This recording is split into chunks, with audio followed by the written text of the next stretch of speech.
It all started when I began noticing strange changes in my wife's behavior. She would come home late, dress up more than usual for work, and guard her phone as if it carried the world's biggest secret. I wanted to believe it was nothing, just stress from her office, but the gut feeling inside me kept whispering otherwise. One night, as she stepped out for what she claimed was a late meeting, I decided to follow her. What I saw made my blood boil. She wasn't meeting colleagues. She was meeting her boss. I stayed hidden in my car, watching as she leaned close to him, laughing like a teenager on a date.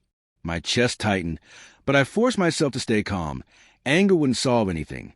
I needed proof. Over the next few weeks, I collected everything. Screenshots of their messages, photos of their dinner dates, even recordings of her calls. I knew the day would come when she would slip, and I would be ready. That day came faster than I expected. One evening, after another one of her meetings, she returned home with a boldness I hadn't seen before. She looked me straight in the eyes and said, "I slept with your boss, and that's why you can't touch me." Then she laughed, a cruel, sharp laugh, and walked out of the room as if she had just won some kind of twisted game. My hands clenched, but instead of confronting her, I smiled quietly to myself. She had no idea what storm I was about to unleash. The very next day, I visited her boss's office. He was a respected figure, a married man with a perfect public image. I handed him an envelope with the proof I had collected. "I wonder what your wife would think if she saw all this," I said calmly. His face turned pale, sweat trickling down his forehead. He tried to speak, but words failed him.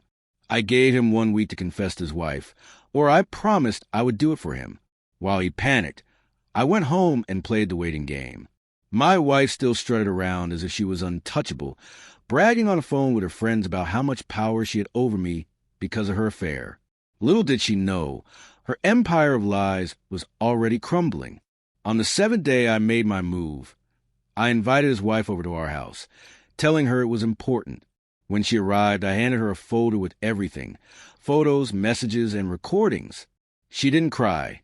Instead, her eyes filled with fury. She thanked me, promised she knew exactly how to deal with her cheating husband, and left without another word. That evening, chaos erupted. The boss's wife stormed into his office with the evidence and caused such a scene that the company directors had to intervene. His reputation was shredded in an instant. Word spread to the company like wildfire. Soon everyone knew he was sleeping with an employee, my wife. Within days, he was suspended pending an investigation. My wife came home screaming, accusing me of destroying her future. She shouted that she had been close to getting promoted because of him. I listened quietly, then pulled out my own trump card, divorce papers.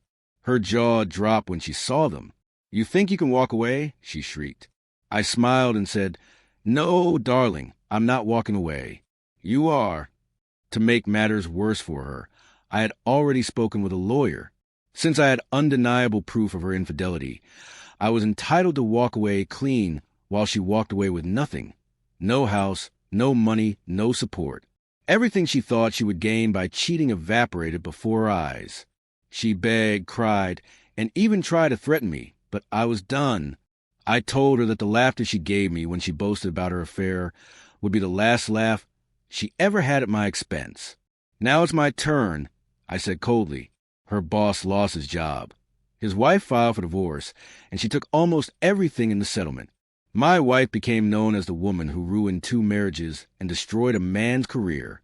No respectable company would hire her. Her friends stopped calling. Her family turned their backs on her, and the life she thought she controlled crumbled into dust. Meanwhile, I rebuilt myself. I focused on my work, and soon I received a promotion that came without dirty shortcuts or betrayal. People respected me for how calmly I had handled everything, and slowly I regained my peace. Months later, she tried contacting me again. Her messages were filled with apologies, regrets, and desperate pleas for another chance. I never replied. Revenge was not about shouting or fighting. It was about watching her drown in the mess she created while I stood free and untouchable. And every time I think back to her cruel laughter, I smile, not because it hurt me, but because that very moment lit the fire of my revenge, a fire that burned her world to ashes while I walked away victorious.